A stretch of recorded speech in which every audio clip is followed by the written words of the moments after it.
Hi friends, మనకు ఎంతోమంది దేవతామూర్తులు ఉన్న ఎన్నో రూపాలతో ఎన్నో పేర్లతో దర్శనమిచ్చే మన ఆదిదేవుడు అగ్రగణ్యుడు. చిన్నవారి నుండి పెద్దవారి వరకు అందరూ ఇష్టపడే ఏకైక దేవతామూర్తి ఇంకెవరండి, మన బొజ్జ గణపయ్య. ఆయన విగ్రహం చిన్నదైనా పెద్దదైనా ఆయనను చూసే కొద్దీ చూడాలనిపించే రూపమది.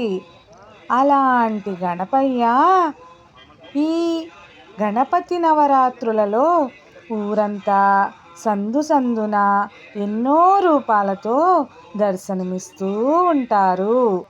అలాంటి సందర్భంలో అనుకోకుండా నాకు దర్శనమిచ్చారు ఈ గణపయ్య. ఈ గణపయ్యలో విశేషం మీకు కనిపిస్తూనే ఉంది. చూడండి, దర్శించండి. నేను చెప్పకముందే ఆ విశేషం ఏమిటో మీరు గుర్తించగలగాలి. దేవతలు సైతం పూజించే ఆదిదేవుడు అగ్రగణ్యుడు అయిన ఆ గణపయ్య దృష్టి మనపై ఎల్లవేళలా కలగాలని కోరుకోని వారుండరు కదా.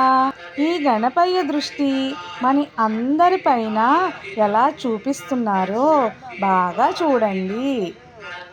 ఆ గణపయ్య దృష్టి మన పైన ఉంది అంటే అంతకన్నా మహాభాగ్యం ఏముంటుంది చెప్పండి.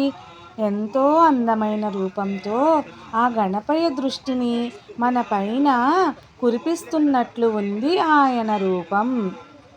అలాగే ఆదిదేవుడైన గణపయ్య తండ్రి శివయ్య మూడో కన్ను తెరచి మన పైన ఉన్న దుష్టశక్తిని నాశనం చేసే విధంగా మనల్ని అనుగ్రహిస్తున్నట్టు ఉన్నారు. బాగా చూడండి, దర్శించుకోండి. తండ్రి దృష్టిలో దుష్టశక్తిని నాశనం చేసే దృష్టితో కరుణను కురిపించే విధంగా ఈ విగ్రహ రూపం ఉంది.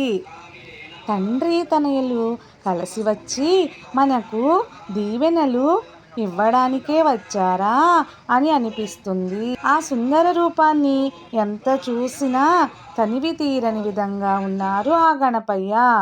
విఘ్నాలను బాపే ఈ గణపయ్య మనకు అతి సమీపంలోనే దర్శనమిస్తున్నారు. మరెక్కడో కాదు, మన ఏలూరులోని కూరగాయల మార్కెట్ నందు పెరుగు చెట్టుకు వెళ్ళే దారిలో ఉన్నారు ఈ గణపయ్య. అందరూ